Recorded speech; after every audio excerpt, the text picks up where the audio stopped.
वो छात्रा के ही किसी दूसरे नंबर से आ रहे थे। तो ये सब जानकारी क्यों छुपाई गई थी, इस सब के पीछे की कहानी क्या है? परिवार के लोग हालांकि अब बात नहीं कर रहे हैं, लेकिन अभी और क्या जानकारी इस पर मिल रही है?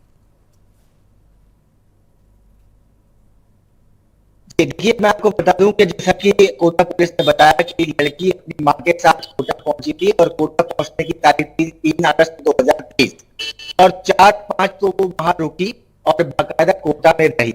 इसके बाद वो पूरी तरह से मिसिंग हुई और उसने पूरी तरह से जो है अपने परिवार को, अपने पेरेंट्स को मिसगाइड किया कि उसने कोटा के हॉस्टल में रह रही है। और बाकायदा उसके मोबाइल, मतलब जो उसके दोस्त थे, उसके मोबाइल से एक मैसेज भी जाता रहा जो पेरेंट्स को ये बताता रहा कि बच्ची प्रेजेंट है कॉलेज में और बाकायदा पढ़ाई चल रही है। और इस बीच शाम के वक्त, दोपहर के वक्त जब भी समय मिलता था तब पेरेंट्स से बात करती रहती थी और यही गुमराह किया जा रहा था। अब ये गुमराह 2023 यानी 3 अगस्त से ही गुमराह करने की जो कार्रवाई थी वो क्यों की जा रही थी, इसके पीछे क्या प्लानिंग चल रही थी, ये मामला अभी आना बाकी है। और जैसा कि कोटा पुलिस ने मामला उजागर किया है कि उसने अपने ही परिवार से, अपने ही पिता से 30 लाख रुपए की फिरौती इसलिए लेनी चाहिए क्योंकि वो विदेश जाना चाहती थी। तो ये कहानी अगर किसी दोस्त के कहने पर सामने आई है तो उसे कितना ऑथेंटिक माना जाए, ये सवाल भी अभी खड़ा होता है। सवाल एक और है कि क्या वो लड़की सुरक्षित है, अगर वो सुरक्षित है तो कहाँ है और उसकी पड़ताल किस तरह से की जा रही है। जब तक वो लड़की सामने नहीं आ जाती और पूरी तरह से अपनी बात नहीं रख देती तब तक पुलिस के कहने पर ये साफ तौर पर नहीं माना जा सकता कि ये कहानी जो है किसी तरह से बनावटी है। अच्छा अतुल, आप एक चीज और बताइए कि हाल ही में रेलवे स्टेशन का एक सीसीटीवी फुटेज भी सामने आ रहा था जिसमें 2 और लड़के उस छात्रा के साथ नजर आ रहे थे।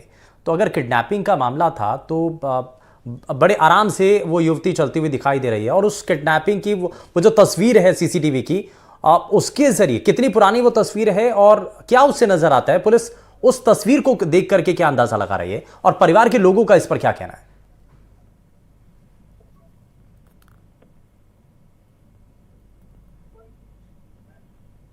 अतुल गौर जी। देखिए, हाँ जी देखिए, पुलिस का ये कहना है उस तस्वीर को देख करके, हालांकि पुलिस ने उस तस्वीर को साफ तौर से ये नहीं बताया है कि वो तस्वीर कहां से आई, उसकी लोकेशन एग्जैक्टली पुलिस ने शेयर नहीं की है किसी भी तरह से। पुलिस ने कहा है कि वो एक इन्वेस्टिगेशन में है और उसको पुलिस ने कंफर्म भी नहीं किया है कि वो पुलिस जो तस्वीर सामने आई है उसमें वही युवती दिखाई दे रही है। अब परिवारों का ये कहना है कि हम अपनी बच्ची को लेकर के टेंशन है कि कहीं ना कहीं बच्ची सुरक्षित है या नहीं है, और उसको लेकर के केवल परिवार ही नहीं बल्कि कोटा पुलिस भी उसको लेकर के और पूरा प्रशासन उसको लेकर के कहीं ना कहीं जो है सुरक्षा। अच्छा, मैं थोड़ा सा रोक रहा हूं अतुल, जरा एक सवाल का जवाब दीजिए कि अभी जब एसपी अमृता दोहन ने प्रेस कॉन्फ्रेंस की, कई बड़े खुलासे किए, उसके बाद परिवार के लोगों से बात हो पाई है क्या? उनका इस पीसी पर और इस बड़े खुलासे को लेकर के उनका क्या कहना है?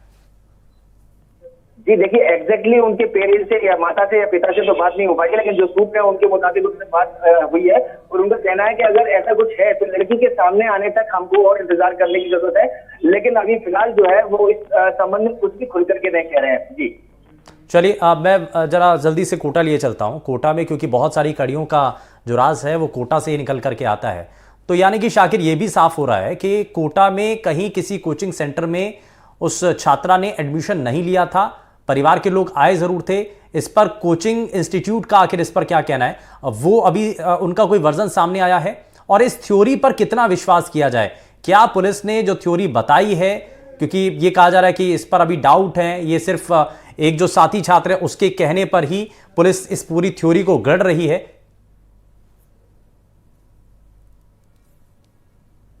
जी देखिए, कोटा से जहां तक ताल्लुक की बात है, क्योंकि कोटा में छात्रा का एडमिशन हुआ था और इस तरह की बात परिजनों ने कही थी, लेकिन अगले ही दिन कोटा पुलिस ने जब जांच की थी तो ये बात गलत पाई गई थी। कोचिंग संस्थान में उसका दाखिला नहीं पाया गया था और जहां पर रहने की बात कही जा रही थी वहां पर भी पुलिस को कोई ऐसा रिकॉर्ड नहीं मिला था कि छात्रा कोटा में आकर के रह रही थी। तो पुलिस जो है इस पूरे मामले में शुरुआती तौर पर ही जो है पूरे उसको एंगल को चेंज करके भी साथ में जांच कर रही थी, क्योंकि किडनैपिंग का मामला था, सेंसिटिव मामला था, तो पुलिस की जो टीमें थी वो अलग अलग पहलुओं पर जांच कर रही थी। तो जब पुलिस ने उस कमरे तक पुलिस पहुंच गई है जिसके फोटो जो है पिता को भेजे गए थे, बंधक बनाकर जो तस्वीरें भेजी गई थी, उस कमरे तक कोटा पुलिस इंदौर में पहुंच गई है जहां पर ये पूरा का पूरा प्लान किया गया था। उसके बाद जो है एसपी ने इस बात को कहा है जिम्मेदारी के साथ में कि ये अपहरण का मामला नहीं है, ये जो पूरा का पूरा मामला है ये बनावटी जो है बनावटी सा साबित हो रहा है। जो जांच और अनुसंधान किए गए हैं अब तक इस पूरे मामले में, लेकिन उससे शाकिर ये सवाल तो पूरा ये का है पूरा कि अभी मामला बनावटी लग रहा है, बच्ची लेकिन अभी तक एसपी ने मिली पूरी नहीं गंभीरता है, से बच्ची कैसी है उसके बारे में अभी तक कोई जानकारी नहीं है।